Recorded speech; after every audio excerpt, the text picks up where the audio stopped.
میرے خیال میں نے تو اپنی زندگی میں ایسے حالات کبھی نہیں دیکھے، پر مجھے نہیں لگتا ہے کہ جو ہم سے بھی بڑے ہوں گے انہوں نے بھی کبھی 1947 سے لے کے آج تک جو ایسے حالات کبھی دیکھے ہوں گے۔ بہت مشکلات میں ہیں، خاص کر 2019 کے بعد جو یہاں ایک ظلم کا ٹانڈو شروع ہو گیا ہے، وہ رکنے کو رکتا نہیں ہے۔ کسی نہ کسی طریقے سے جموں کشمیر کے لوگوں کے اوپر جو ہے کوئی نہ کوئی ظلم کسی نہ کسی شکل میں روز ہوتا رہتا ہے۔ ایسا لگتا ہے کہ جب پلوامہ میں جو ہوا تھا، مجھے نہیں معلوم کیا ہوا تھا، پر ہمارے کئی جو نوجوان جو ہے اس میں شہید ہو گئے تھے۔ اس کے بعد ایک ڈائلاگ چلا تھا، بہت ہی سستے قسم کا ڈائلاگ کیا تھا کہ ہم گھر میں گھس کے ماریں گے۔ مجھے نہیں معلوم وہاں بالا کوٹ میں کسی کو انہوں نے گھس کے مارا نہ مارا، پر جموں کشمیر میں 2019 سے لے کے آج تک ہم لوگوں کے ساتھ صرف وہی ہو رہا ہے۔ ہمارے گھروں کے اندر آ کے ہمیں ایجنسیز کے ذریعے، چاہے وہ NIA ہو، چاہے وہ ED ہو، چاہے وہ CBI ہو، چاہے وہ دوسری ایجنسیز ہو، ہمارے لوگوں کو پریشان کیا جاتا ہے۔ ہمارے لوگوں کا گھر سے نکلنا محال ہو گیا ہے، مصیبت ہو گئی ہے۔ جو یاترا ہوتی تھی یہ ہمارے لیے خوشی کا پیغام ہوتا تھا۔ مجھے معلوم ہے ہم چھوٹے بچے تھے تو ہم انتظار کرتے تھے کہ یاترا کب ہوگی تاکہ ہم پہلگام جائیں اور وہاں دیکھیں یہ جو آتے ہیں سادھو سنت، ان کو دیکھیں، وہ جو رات کو آگ جلاتے ہیں اس کے ارد گرد بیٹھتے ہیں، دن کو کیا کرتے ہیں۔ مگر آج اسی یاترا کو انہوں نے ہمارے لیے وبال جان بن گیا ہے۔ یہ یاترا ہندو مسلم بھائی چارے کا ایک بہت بڑی نشانی ہوتی تھی۔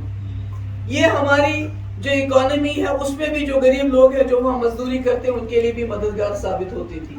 مگر آج جس طرح سے BJP نے اس کو یاترا سے کم بلکہ ایک سیاسی ہتھ کنڈا، ایک پولیٹیکل جو ہے ایشو بنایا ہوا ہے کہ جیسے جموں کشمیر کو فتح کرنا ہے، اس لیے آگے نہیں دیکھو پیچھے نہیں دیکھو۔ جو ابھی حال ہی میں اننت ناگ میں مجھے معلوم ہے ایک چھوٹا بچہ، نوزاد بچہ مر گیا کیونکہ گاڑی کو پاس ہی نہیں ہونے دیا، جب تک اس کی ماں ہسپتال پہنچی وہ مر گیا تھا۔ وہ بچہ جو ہے ہسپتال سے نکلتے ہی مر گیا۔ اسی طرح سے بہت مصیبت ہے، خاص کر ساؤتھ کے جو لوگ ہیں ان کے لیے وبال جان بن گئے۔ انہی کے لیے نہیں بلکہ ہمارے جو یاتری ہیں ان کے لیے بھی انہوں نے وبال جان بنایا، کیونکہ جو وہاں ماحولیات ہے وہ اجازت نہیں دیتا ہے کہ وہاں دن کو 5000 سے زیادہ لوگ جانے چاہیے۔ ایک قدرتی ماحول کا ہوتا ہے، انہوں نے ہزاروں کی تعداد میں وہاں لوگ بھیج دیے۔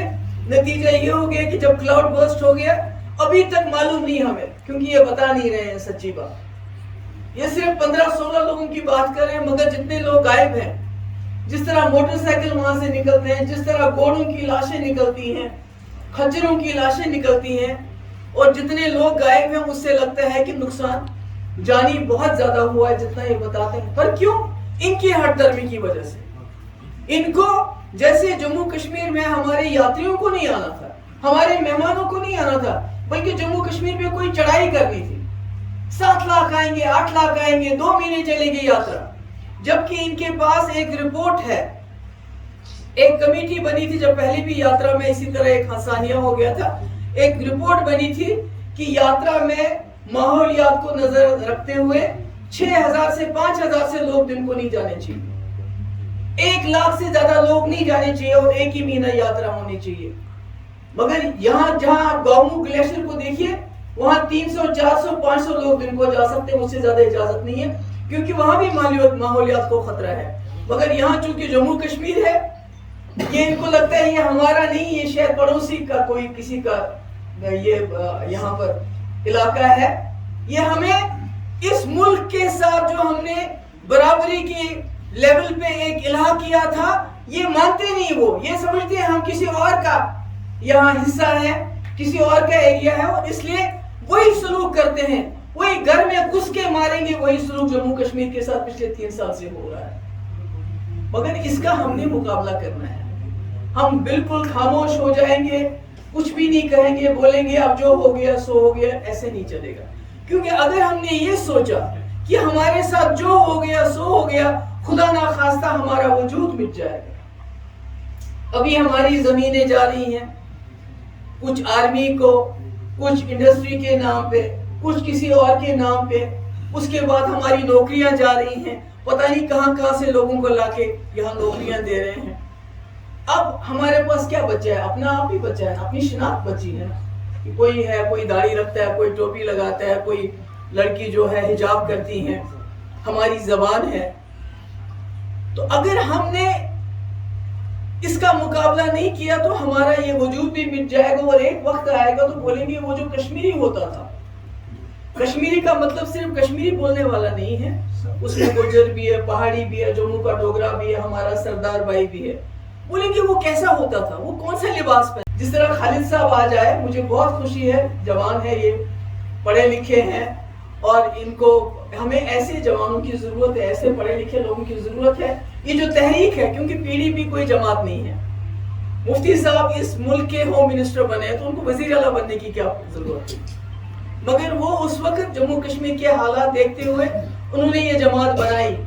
انہوں نے سوچا کہ کانگریس میں بات کرتے ہیں تو شکایت دلی چلی جاتی ہے، اور دوسری جو جماعتیں ہیں وہ شاید یہاں کے لوگوں کی دل کی زبان کی بات نہیں کر پاتے ہیں، تو ہم نے 99 میں یہ پارٹی بنائی۔ یہ ایک تحریک ہے، اور اس تحریک نے وہ کر کے دکھایا جو کسی نے نہیں کیا، اور 3 سال میں ہم نے مظفر آباد اوڑی راستہ کھولا، جو ایک خواب تھا۔ مفتی صاحب کا یہ خیال تھا کہ جو اوڑی ہے اس کو میں ایک ماڈل ٹاؤن، ماڈل کانسٹیٹوئنسی کے علاقے پہ اس کو ڈیولپ کروں گا، تاکہ جب باہر سے لوگ آئیں گے ان کی آنکھیں کھلی کی کھلی رہ جائیں گی کہ یہ کیا ہے، یہ جو ہندوستان کے ساتھ جموں کشمیر نے ہاتھ ملایا ہے وہ جموں کشمیر کیسا ہے، اس کا اوڑی شہر کیسا ہے۔ مگر بدقسمتی سمجھ لیجئے، مجھے نہیں پتا لوگوں کی بدقسمتی شاید ان کو اتنا موقع نہیں ملا اس خواب کو پورا کرنے کا۔ مگر ابھی بھی وہ خواب جو ہے انشاءاللہ اگر ہم اکٹھے ہو جائیں گے تو ہم اس خواب کو پورا کریں گے۔ مجھے سمجھ نہیں آتی ہے، جب جنگ لڑنی ہوتی ہے تو وہ جموں کشمیر کے بارڈروں پہ لڑی جاتی ہے، جب گولے برسانے ہوتے ہیں تو وہ ہمارے بارڈروں پہ ہوتے ہیں، مگر جب کاروبار کرنا ہوتا ہے تو وہاں پنجاب میں جو بارڈر ہے، واگا بارڈر، وہاں کاروبار ہوتا ہے، پر ہم بولے ہمارے ایک چھوٹا سا کاروبار ہم نے شروع کیا تھا، اس کو بھی بند کر دیا، اس کو بدنام کر دیا۔ آج گجرات کے سمندری جہازوں میں اربوں خربوں روپے کی ڈرگز پائی جاتی ہے، پر اس کو تو بند نہیں کیا جاتا ہے، مگر ہم کو غلط الزام میں ہمارا کاروبار یہاں سے بند کر دیا۔ تو یہ چیزیں ہیں ہماری، یہ ہماری اپنی چیزیں ہیں، ان کے لیے لڑنا ہے، ہم نے جموں کشمیر کے تشخص کے لیے لڑنا ہے۔ آج ہمارا شہیدوں کا دن تھا، بڑے شہید مانے جاتے ہیں، شہید بھگت سنگھ جی، شہید جو ہے اشفاق الحق، شہید گرو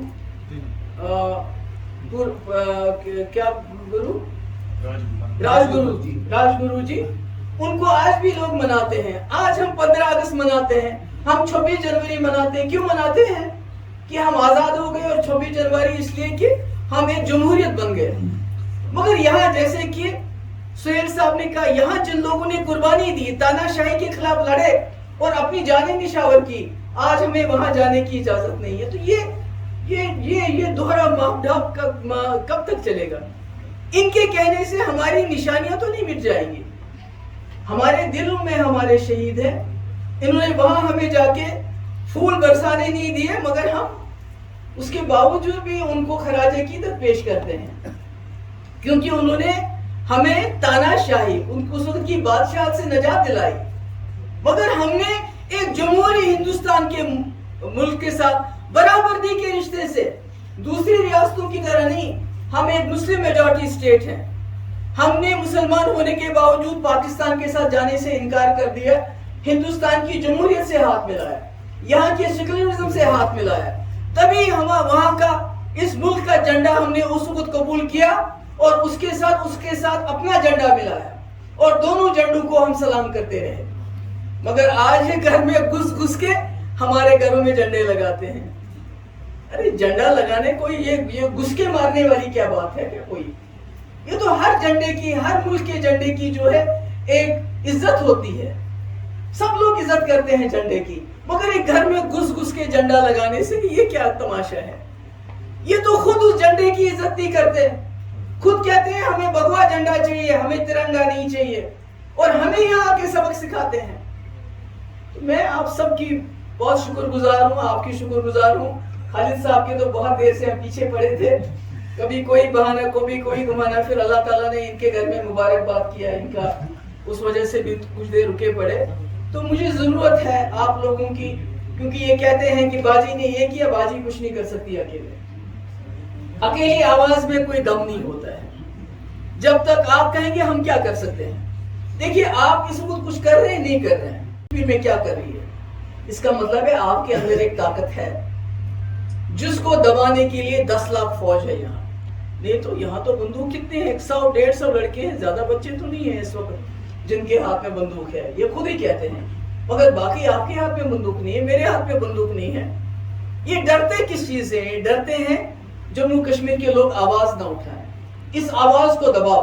ان کو سب سے زیادہ خوف آواز کا ہے. کہتے ہیں جب کوئی چیز ڈرونی ہو، جس سے ڈر لگتا ہو، تو ہمیں اس سے بھی زیادہ ڈرونا بننا پڑے گا. اور ان کو کس چیز سے ڈر لگتا ہے کہ اگر جموں کشمیر کے لوگ کھڑے ہو جائیں اور اپنی آواز اٹھائیں ظلم کے خلاف، بربریت کے خلاف، مصیبت کے خلاف. ابھی کچھ دن پہلے یہاں ایک بچہ تھا مسلم لڑکا، اس کو پولیس لے گئی، اس کی لاش دے کے گئی. کوئی سڑک پہ کوئی نکلتا ہے اپنے دل کی بڑاس نکالنا چاہتا ہے تو پولیس پکڑ کے لے جاتی ہے. تو کیسے چلے گا یہ سلسلہ؟ یہ تو فرعون کا راج تو تب بھی نہیں چلا تھا، آج بھی نہیں چلے گا. اس لیے میں آپ سب کی شکر گزار ہوں آج آپ یہاں آئے. مجھے آپ سے آپ کے سپورٹ کی ضرورت ہے، آپ کے ساتھ کی ضرورت ہے، تاکہ ہماری آنے والی جو نسلیں ہیں خدا نہ خواستہ ان کے لیے ہم یہ جو کانٹے اس کو بچھا رہے ہیں ہماری راہوں میں، ان کانٹوں کو ہم نکال سکیں اور ہماری آنے والی نسلیں عزت سے اور وقار سے اپنی زندگی بسر کر سکیں. میں پھر سے خالد صاحب کو مبارکباد دینا چاہتی ہوں اور مجھے واقعی آج بہت خوشی ہے کہ یہ ہمارے ساتھ جڑے، اور امید کرتی ہوں کہ یہ پروفیسر صاحب کے ساتھ مل کے، منیب کے ساتھ مل کے وہاں اپنی جماعت کو زیادہ سے زیادہ جو ہے طاقتور بنائیں گے، زیادہ سے زیادہ زورباز بنائیں گے. بہت بہت شکریہ. مجھے جموں جانا ہے، اس سے تھوڑی جلدی ہے.